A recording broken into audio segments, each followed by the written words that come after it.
അവസാന ഭാഗത്ത് പറയുന്നുണ്ട്, അല്ലാഹു സുബ്ഹാനഹു വ തആല പറയുന്നു, വഅൻഫിഖൂ മിമ്മാ റസഖ്നാകും മിൻ ഖബ്ലി അൻ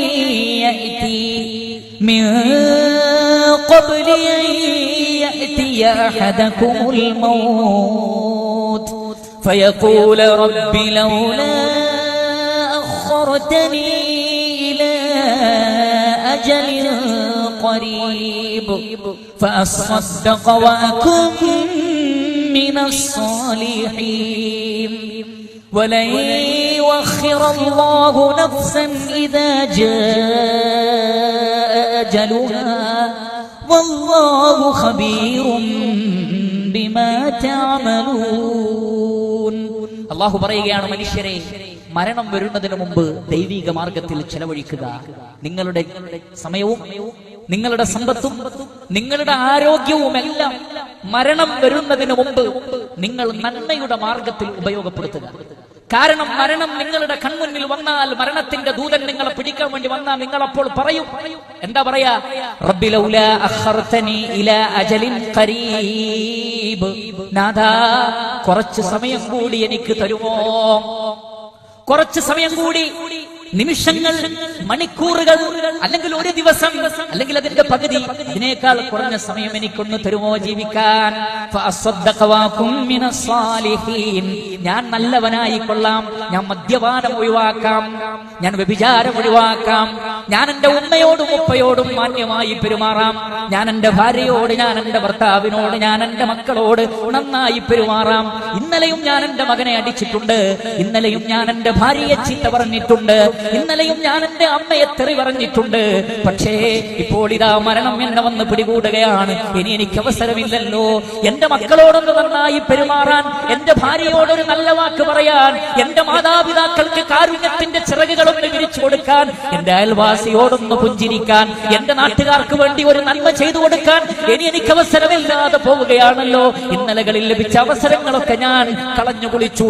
എന്റെ പ്രഭാതങ്ങളും എന്റെ പ്രദോഷങ്ങളും തിന്മയിലായിരുന്നു, റോഡ് വക്കുകളിലായിരുന്നു, ബസ് സ്റ്റോപ്പുകളിലായിരുന്നു, അങ്ങാടികളിലായിരുന്നു, തോന്നിവാസത്തിന്റെ കേന്ദ്രങ്ങളിലായിരുന്നു. നന്മയെക്കുറിച്ച് ഞാൻ ചിന്തിച്ചിട്ടില്ല.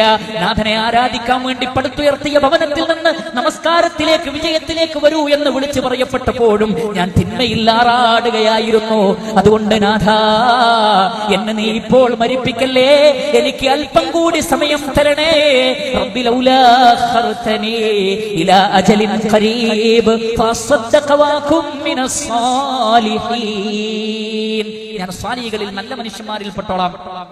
പ്രിയപ്പെട്ടവരെ, അള്ളാഹുവിന്റെ മറുപടി, ആ മറുപടി ശരിയല്ല എന്ന് പറയാൻ ലോകത്തിലെ ഒരു നിരീശ്വരവാദിക്കും, ഒരു യുക്തിവാദിക്കും, ഒരു ദാർശനിക പ്രസ്ഥാനങ്ങളുടെ വക്താക്കൾക്കും സാധ്യമല്ല. സാധ്യമാകുമായിരുന്നെങ്കിൽ ഇഷ്ടപ്പെട്ട് തീരുമാനിച്ചു മരിക്കാൻ മനുഷ്യന് കഴിയുമായിരുന്നു, അല്ലേ? 35 or 40 വർഷം ഞാൻ ഈ വരുന്ന സമയത്ത് പോലും എനിക്ക് ഒരു മരണവാർത്ത കിട്ടി. എനിക്കറിയാവുന്ന ഒരാളുടെ 45ഓളം വർഷമായി അദ്ദേഹം UAE ജോലി ചെയ്യുന്നു. ആ 45 വർഷത്തിനിടക്ക് നാട്ടിൽ നല്ലൊരു വീടുണ്ടാക്കി.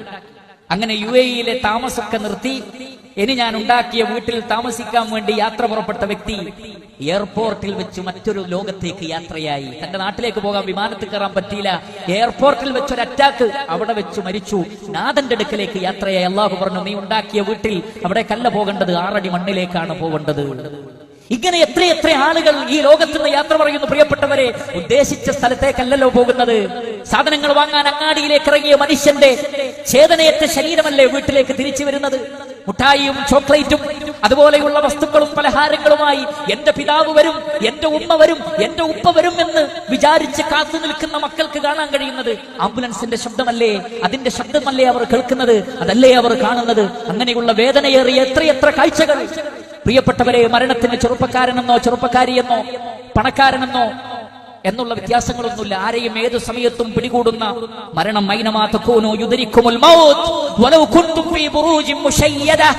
അടച്ചുപൂട്ടിയ വലിയ പാറയുടെ ഉള്ളിൽ പോയി നിങ്ങൾ ഒളിച്ചിരുന്നാലും മനുഷ്യ, നിന്നെ മരണം പിടികൂടുക തന്നെ ചെയ്യും. മരണത്തിൽ നിന്ന് രക്ഷപ്പെടാൻ നിനക്ക് സാധ്യമല്ല. അതുകൊണ്ട് ഈ ജീവിതം നീ ഉപയോഗപ്പെടുത്തണം. റസൂൽ